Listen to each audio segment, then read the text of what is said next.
Can you keep a secret? Hey guys, and welcome to another episode of The Secret Meeting. I'm back, like I promised, with another video on, what I'm about, who I'm about. So I decided this week I would get into who I am as a person or who I was brought up to be, my background, where my family's from. So we're just gonna jump right into it. So I am of Caribbean descent. I am a first generation American. My mom is from Trinidad and Tobago, and my dad is from Grenada. I grew up in a very strict household. I went to private school most of my life. I also did like extracurricular activities, like I was in dance school, and I really can't remember anything right now other than that off the top of my head, but the first time I went to public school, I was in high school, and I went to Performing Arts High School.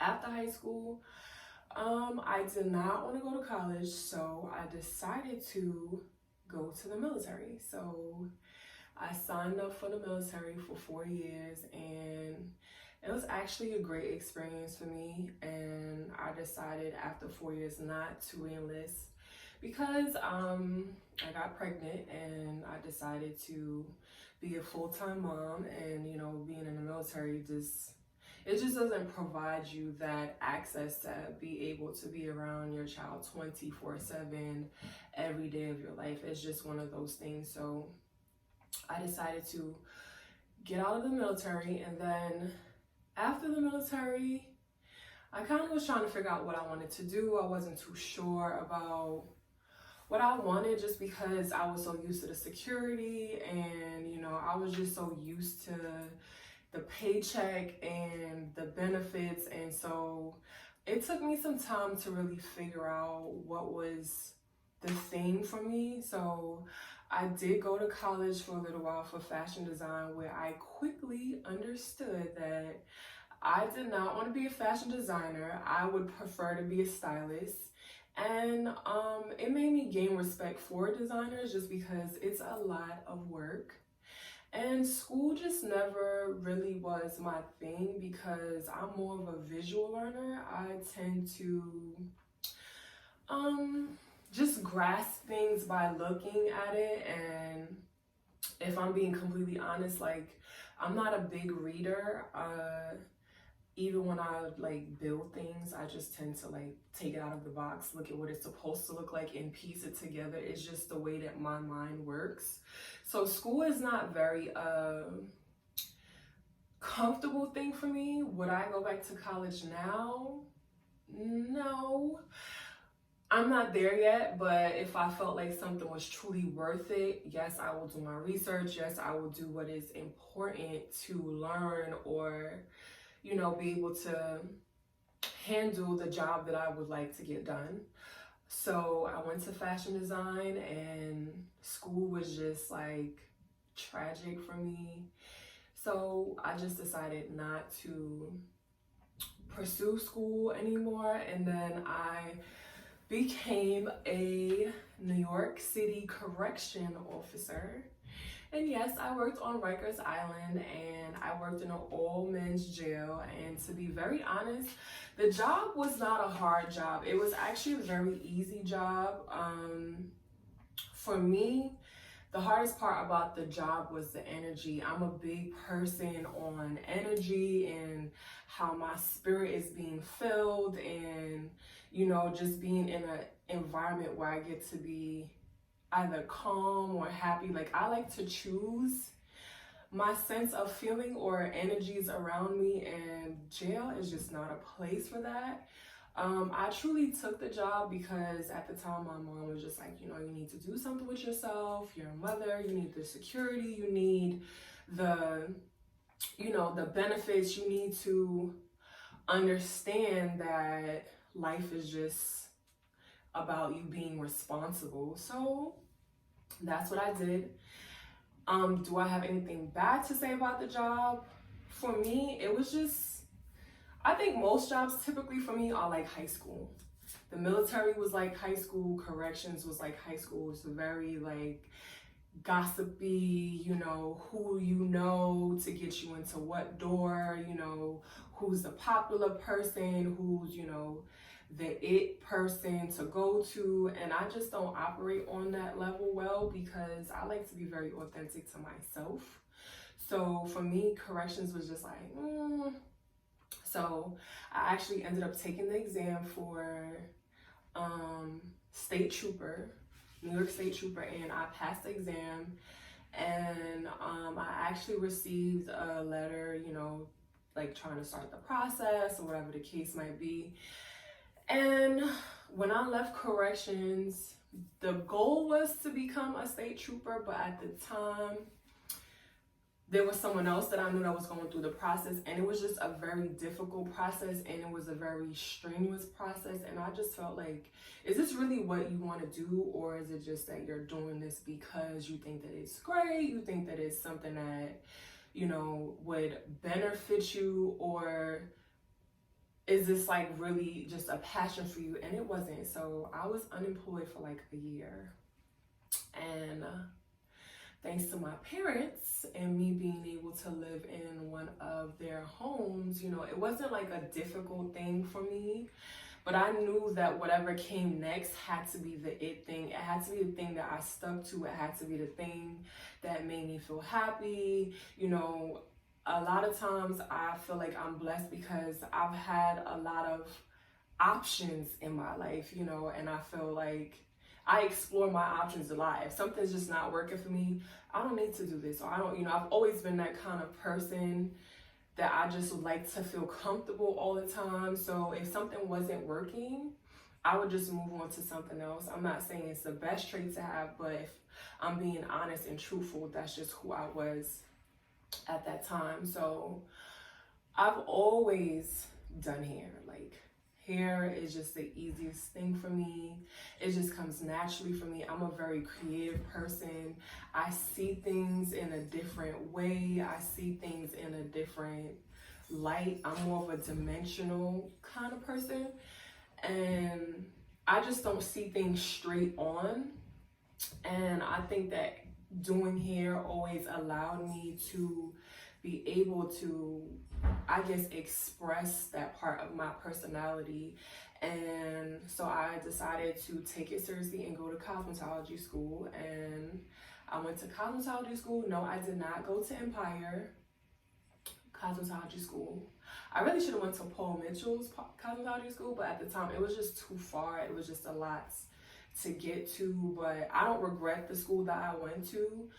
But it was fun. It was like being at home. Like, doing hair for me is like being at home. I can be completely exhausted and just over it, and I will still find time to do hair. And that's how I know that it is a passion for me. I also like to decorate. I like to do like interior design and like, just like decorate and just be very expressive in my home. Like, I like to watch HGTV channel because I like to paint walls. Like, I will paint, I will put down flooring.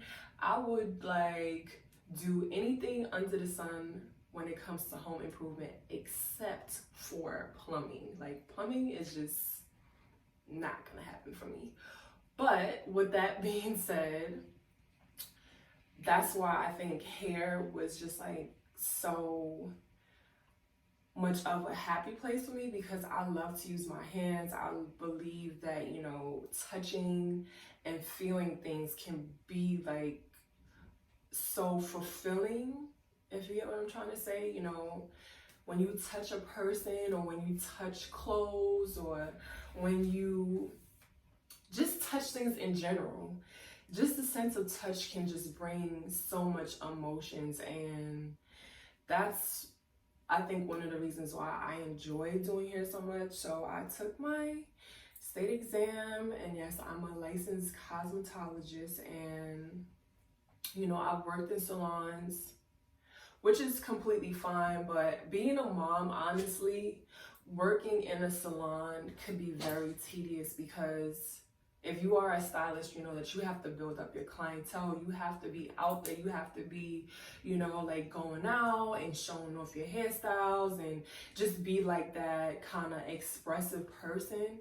And because I'm a single mom, I don't always have that opportunity because I believe that being a mother is most important.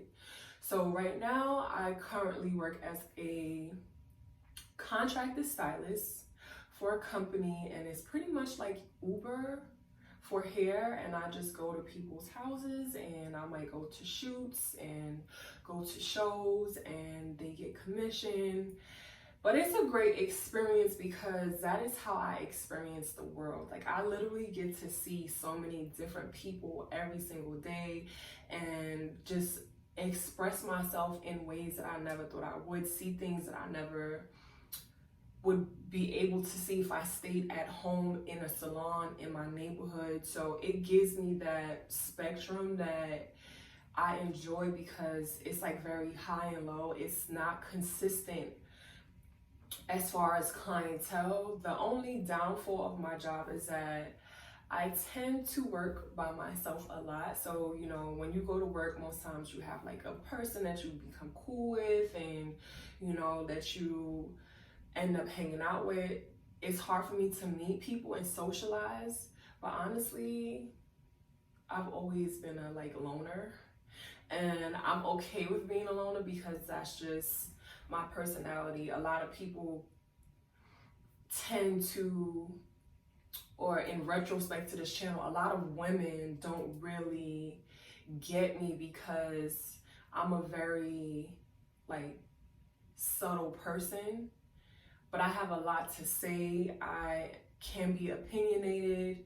I'm a lot to deal with because if you guys don't know, I am 6 feet tall without shoes on, and I am 198 pounds. And I say that very proudly because I love my body. I love my presence when I go out. Like, yes, I wear heels. So if you was to see me like outside, I would be like 6'5", 6'3", like, you know, anywhere between that. Sometimes even 6'6", depending on the type of shoes that I'm wearing. I'm not afraid to be myself.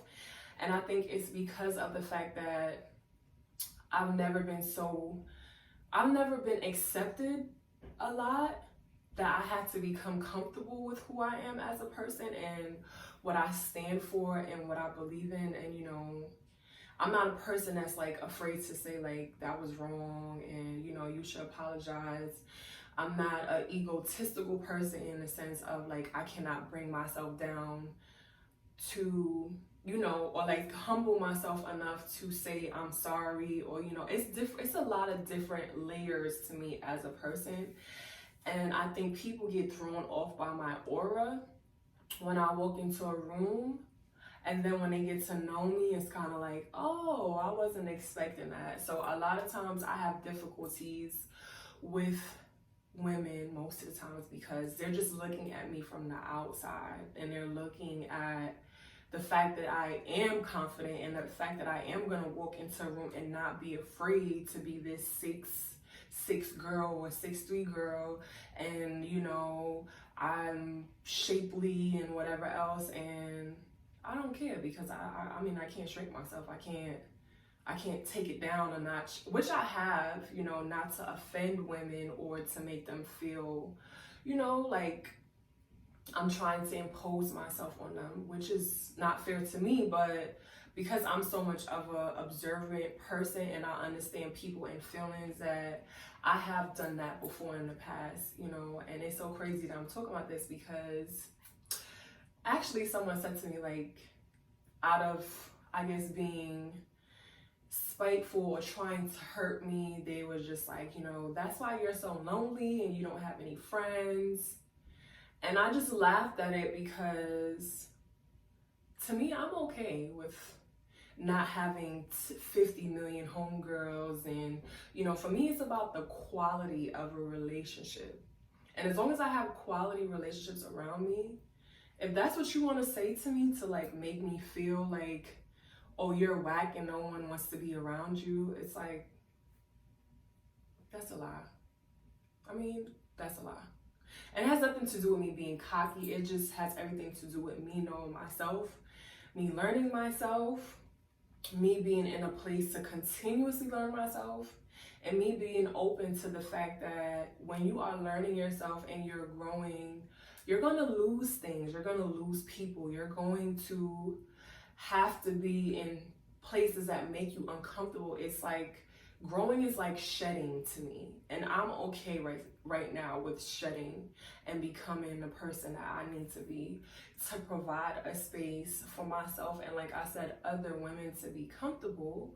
So with that being said, I hope that you got to, I guess, get to know me a little bit as the channel goes on. Obviously, I'm going to get into more and more things, but this is just like a guideline of who I am, where I'm from, you know, what I came from, where I'm going now, and I really am enjoying this because it's just me being able to just speak and be free. So, like I always say, as long as you can keep a secret, you can come back, like, subscribe, and share my channel.